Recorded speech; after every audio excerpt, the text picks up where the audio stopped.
Hello and welcome to the Starting Necron series, where we go from your first purchase to your first 2000 point army list and everything in between for the Necron army. In this video we'll continue by covering the remaining dynasties, and we'll start off with the dynasties I believe can make it into the tournament scene, and then moving on to dynasties that are probably a little too weak to actually make it to that level, but still have some powerful abilities, though they're overshadowed by either custom dynasties or by the previously mentioned dynasties, and we'll take a look as to why that is. The fourth dynasty could go to one of two different dynasties in my opinion, and we'll probably see either 4th place or 5th place on this list, making the top 4 of a tournament in the future, and I can see a world where both these would have beaten out Zarkon if Zarkon didn't have the Silent King as an option. Out of these two dynasties, I'd probably place Nephrekh before the other option, which we'll come to see in 5th place. Nephrekh has 4 code benefits to its dynasty, unlike the other 5 who only have 3. The first code benefit of the Nephrekh Dynasty is that all Nephrekh units get a 6+ invulnerable save across the whole army. That's a really nice perk to have, as it gives you a little bit of extra survivability on a lot of your units for very little cost, if any at all.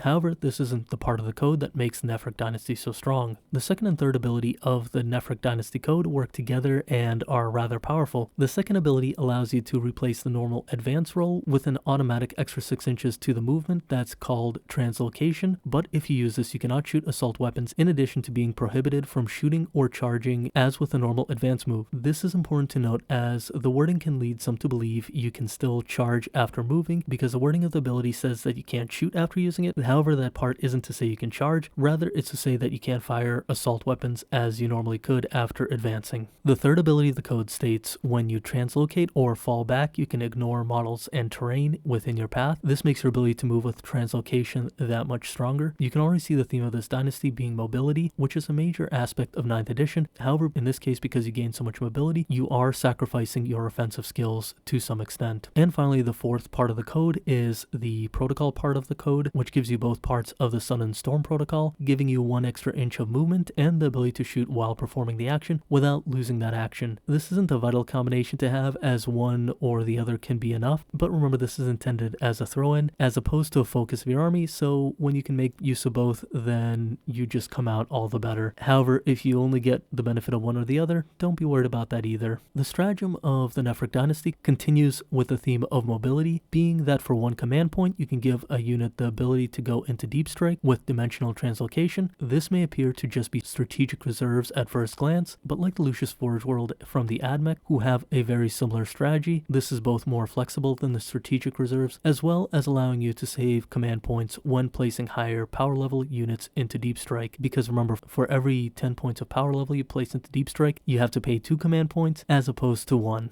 The Nephrekh Warlord trait is called Skin of Living Gold. It's an okay Warlord trait. It gives enemies -1 to hit when they're targeting your Warlord. It's a decent survivability buff, but I feel like Enduring Will would be a little better, and as a secondary trait it might be okay, though something like Immortal Pride might be even better. For the relic, Nephrekh gets the option to replace the Staff of Light with a Solar Staff, which functions somewhat like the other option being the Voltaic Staff, which is generally stronger overall, but the Solar Staff on average will have a slightly higher output against softer targets, and it has a little bit more of a range, though it is weaker in melee and the stats are a little bit lower. In conclusion, I don't think you'd want a full army of Nephrekh, as their mobility perk restricts your output, but a detachment of Nephrekh can really be powerful as they have so much mobility compared to other dynasties. If they're supported by a dynasty that has a lot of output, they can really make use of their mobility in order to capture objectives or to be very annoying for your opponent. So it's definitely one of those dynasties that I think will see play at some point, just because of how much mobility they can offer, as well as a stratagem that can really help you position certain units for a very low cost in command points, though at the same time they might fall a little short of really reaching that top position, and that's why I'm not 100% sure if they should be 4th place or 5th place. For the 5th place, I think the dynasty that goes here is called Mephrit, but Mephrit and Nephrekh can probably be interchanged, and Mephrit would probably make a good ally for Nephrekh because the focus of Mephrit is shooting, so when you couple the shooting aspects of Mephrit with the mobility aspects of Nephrekh, you can create a rather powerful combination. Let's take a look at what the Mephrit code offers. The first part of the Mephrit code is that all ranged weapons get an extra 3 inches of range except for pistol weapons. I'd say this is more of a minor benefit, as with this benefit you can stand on an objective and get a little bit of extra range to hit targets across the board while holding that objective. The second part of the code is when shooting within half range of a weapon, you gain 1 extra armor penetration, and that's always a nice ability. But considering the first part of the code and the second part of the code are both rather nice, it's actually pretty decent because, again, all of this adds up over time. The protocol part of the code buffs the Vengeful Stars protocol. The first benefit of the protocol is that whenever you roll a 6 to wound, you gain 1 additional armor penetration on your shooting attacks. Again, it's nice as it can stack with the second part of the code. And the second part of the protocol is that shooting attacks ignore cover within half range. So again, it's just a little bit of an extra perk. This one's a lot easier to set up than most other protocol buffs, but once again, don't overly focus on protocol buffs. There's no reason for it. Now, the stratagem for Mephrit is an interesting one, though I do think it's a little bit questionable in terms of how powerful it is. The stratagem for Mephrit is called Talent for Annihilation. This is an interesting one that is restricted to the shooting phase. For 1 command point, a unit gains the ability to produce 1 mortal wound for every roll of 6 to wound, with a maximum of 3 mortal wounds from the stratagem. This is very reminiscent of the Wrath of Mars stratagem, which costs 2 command points but has no maximum in terms of how many mortal wounds it can produce, which is way better as large amounts of shooting can easily gain more than 3 mortal wounds with a stratagem like this. However, the stratagem is completely fine as the cost is low enough to allow you to use this to gain mortal wounds on demand as you see fit. More so, there are some interesting interactions with things like death marks that already score an extra mortal wound on a 6, meaning that a unit of 10 death marks can target softer characters with their sniper ability and double up on mortal wounds when using this stratagem. On average, you only gain 2 to 4 mortal wounds in total when combining both the mortal wound abilities and shooting 10 death marks, but don't forget these are additional mortal wounds that go on top of your normal hits as well. However, one thing to keep in mind is that 10 death marks are worth 180 points, which can be rather steep as they each only gain 1 shot, and you can very easily get no mortal wounds, or you can get quite a few of them. Though if we do see a points decrease in the death marks, this can definitely be something that's very interesting and a really good way to take out squishier characters that provide a buff to accompanying units, because death marks can actually generate a decent amount of damage. The special warlord trait for Mephrit is Merciless Tyrant, and this gives the warlord 1 additional strength and 1 additional attack to their profile. That's actually surprisingly good, and even though Mephrit is a shooting army and not a melee one, you still generally take some aggressive units within a shooting army nowadays because a straight gun line is not very viable, though taking a gun line that's supported by some melee units, including something like a melee lord, can be very powerful. And I'll say this is one of the rare cases where the special warlord trait is actually better than some of the generic traits that you would normally take, because gaining 1 strength and 1 attack can really push certain warlords over the threshold to gain 8 strength to where they're wounding on a 2+ against anything with a toughness characteristic of 4, as well as gaining quite a few attacks in the process. So if you take the right character in Mephrit, this can go a long way and it can surprise you how much work this trait can do. Now, where Mephrit falls apart a little bit is the relic. As the relic is called Conduit Stars, it's a beefed up relic Gauss blaster that gains 6 inches of range, 1 extra shot, and 1 extra strength. However, you're pretty much stuck taking a Royal Warden if you want this, and there are just better choices for HQ choice within Necrons, though if you've only bought the Recruit Edition box and all you have is the Royal Warden, this is definitely something to consider. As a whole, the Mephrit Dynasty does suffer a little from 9th edition being less gunline friendly, but as I mentioned, a smaller gunline with a mix of some aggressive units is still very viable, and I can see it being reasonable taking a Mephrit detachment as a fire support detachment to help enable some of your other detachments within your army. Again, you're competing with something like objective secured and mobility when you're taking Mephrit, but I definitely think there will be situations where you want what Mephrit has to offer.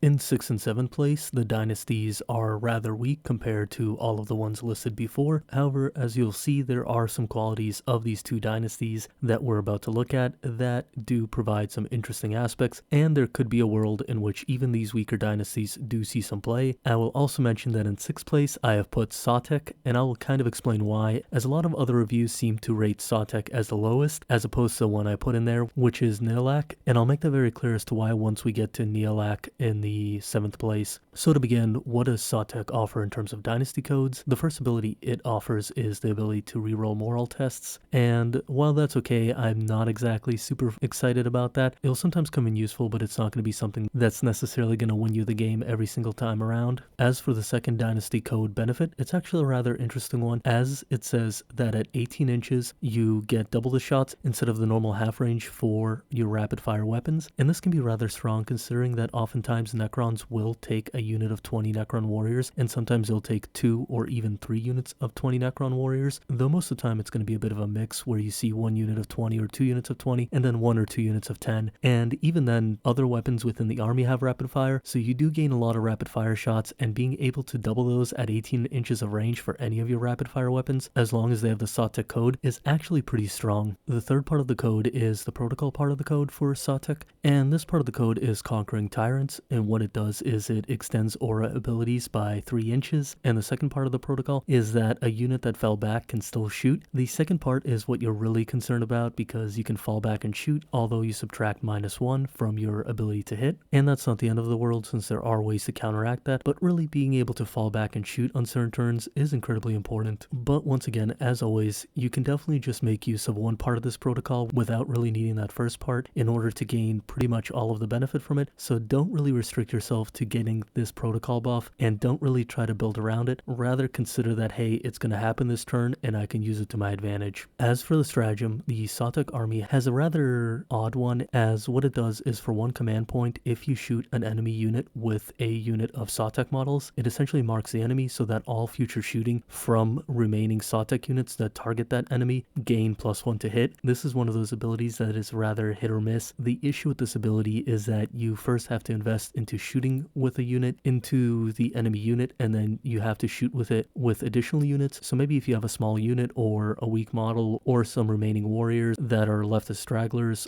you can shoot at a large unit or a threatening unit and buff another unit that you do care to shoot at the enemy with. It's a little odd, but the other scenario where I can see this being good is if you're shooting at a large enemy, say a Titan or something of that nature, or a Supreme Command, where you can mark it with 1 unit and then fire with every other unit to gain +1 to hit with a large chunk of your army that's going to shoot at that unit. And in that case, I think this ability might be better than it first seems, because we're seeing more and more character units that are really hard to kill and can soak up a lot of firepower. So while +1 to hit isn't that amazing, it can definitely add up when you're shooting something like a Mortarion, for example. As for the special warlord trait, the Sautekh one is rather okay at best, and what it does is it says that whenever you spend a command point, you can roll 1d6, and on a 5+, that command point is refunded. It's nothing really that interesting, but it's a decent way to refund a command point every now and then, and it might be something you take if you're just not interested in other warlord traits, but I do think that a lot of their generic warlord traits are just better than this. In terms of the special relic, the Sautekh relic is the Vanquisher's Mask, and keeping with the theme that shooting armies have some sort of presence within the combat phase, the relic in this case says that a character armed with this relic can choose an enemy within 3 inches, and the enemy unit that is chosen fights last within combat. This is actually a rather powerful ability because being able to fight first in a given combat can definitely swing things, especially when you're engaged. So once again, even though Sautekh seems to be a shooting army, don't forget you're probably going to have some kind of melee presence within it, just because of some of the issues you might experience otherwise within 9th edition and how it's set up, or if you're taking Sautekh as an extra detachment to gain a little extra firepower on the side. Although I don't think you would take Sautekh over Mephrit in that case, this could be an item that's pretty good for supporting a melee detachment such as Novak, and I would say this is one of those relics that can be very powerful in the right hands. Anyway, I think Sautekh is one of the weaker dynasties within the codex, but it does bring some unique abilities to the table, and it can definitely have some interesting styles of play, though I do think Mephrit is generally the better dynasty in this case. And finally, coming in at 7th place is the Nihilakh Dynasty, or at least I think that's how you pronounce it, and the reason this dynasty comes in 7th place is because I don't think it brings anything specifically unique to the table that I'm really going to want to take in comparison to other options, and this becomes very apparent with the first part of the dynasty code, and the first part of the dynasty code is the objective secured ability that we saw in the custom dynasty, and had that custom dynasty option not existed, I would have rated this dynasty significantly higher, but because you have the option to take that ability next to stronger abilities than what the rest of Nihilakh offers, it just doesn't make sense to take Nihilakh over the custom dynasty in this case. And while the custom codes offer a lot of what the dynasties can do, most of them have other abilities that makes you want to go into that dynasty, whereas Nihilakh is kind of dependent on the objective secured one, as we'll see. So what does the rest of the Nihilakh dynasty code do? What the second part of the dynasty code says is that when a unit of Nihilakh is chosen with a shooting weapon that has an armor penetration characteristic of 1, it is reduced to an armor penetration characteristic of 0 as long as the Nihilakh model is within the deployment zone of the Nihilakh player. This would actually otherwise be a rather strong ability if it didn't have that final restriction, but because 9th edition is dependent so much on mobility and capturing objectives as well as performing performing secondary objectives. It's a lot harder to just sit in your deployment zone and shoot. I guess if you're taking a detachment of Nihilakh as a firing support detachment, it's not the worst thing in the world, as you can put them on an objective within your command zone and use them as fire support, making it really hard for your opponent to take that objective. But the real question is, why don't I just take that custom forge world and get that extra 6-inch move, or one of the other strong abilities I can take within the custom forge world? It just doesn't make sense to take Nihilakh. So unless the other benefits of Nihilakh really make up for it, which I don't think they do, it just kind of loses out because the premium ability that it's based on is available from custom dynasties. The third part of the dynasty code for Nihilakh is the protocol part of the dynasty code, and once again, these are usually kind of weak, and I don't think this is much of an exception, though the protocol that Nihilakh gets is Eternal Guardians. The first part of this protocol benefit is that if a unit hasn't done any kind of movement, it gains the benefit of light cover. That's not the worst thing in the world, but that means you can't move. So unless this is occurring on a turn where you've already positioned yourself and you're ready to just kind of hold objectives, it's a lot weaker than you would think, because if you've moved anything, you lose this ability altogether. As for the second part of the protocol, it's actually a two-part second part in this case, and what it reads is you get to pick one of two options. Either you hold steady, in which case if a unit fires Overwatch that benefits from holding steady, you hit on a 5+ instead of a 6+. In 9th edition, Overwatch got really heavily nerfed, so it's a really weak ability. There might be some corner cases where you want to benefit from this, but the majority of the time, this is going to be kind of a dead ability. As for the second ability of the second part of the protocol, it is called Set to Defend, where if a model has this benefit, it gains +1 to hit in melee combat but cannot fire Overwatch. This is probably going to be the one you choose most of the time, and it's actually not that bad, but again, for a shooting army, this is a little bit of a weird one. Now to move on to the stratagem of Nihilakh, the stratagem is called Regain a Lost Empire. What it says is you can pick a unit that's performing an action, and for one command point, the unit can still shoot even though it's performing an action without failing that action. And that's an okay ability if you're playing something where you want to focus on actions, but once again, there are just better stratagems to pick from, and I don't think this makes up for the other issues of the Nihilakh Dynasty. As for the Warlord trait, it is called Precognitive Strikes. As the name would suggest, what it does is that the Warlord with this trait can fight first. That's not a bad trait to have, but once again, there are just better generic traits than this one for the most part. There could be situations where this is fun, but it's not that interesting. As for the relic for the Nihilakh Dynasty, it's called the Infinity Mantle, and it's actually pretty good because it gives you +1 to your saving throw and gives you a 6+ feel no pain, so it does offer a decent amount of survivability, and it can make a Warlord pretty tough if you've taken the Enduring Will trait on the Warlord and given him the Infinity Cloak. But once again, are you really going into Nihilakh to gain this? Maybe if you take a really small detachment and just have a Warlord with some minimum number of troops that hang back in your deployment zone and hold an objective, you can make something work with this dynasty. But as I said, I just feel like the custom dynasties are going to be way better than this one in every situation, simply because that objective secured part of the code is available to mix and match with other abilities that are probably going to be stronger. I'm not really going to go into the custom dynasties. If you have any questions about the custom dynasty codes, feel free to ask me in the comments, because I think there are some really good ones, though a lot of them are going to be overshadowed by that objective secured one. So if you want, ask me in the comments below and I can give you my opinion on them, as it is an interesting topic to discuss. Maybe in the future I'll make a video on it, but I don't see an easy way of handling it. Anyway, if you've enjoyed the content, please like and subscribe, as it really does help the channel out. And if you think someone would benefit from either this guide or another one of the army guides that I made, do share the videos as it helps other players out. And as always, thank you for watching and have a great day. Bye.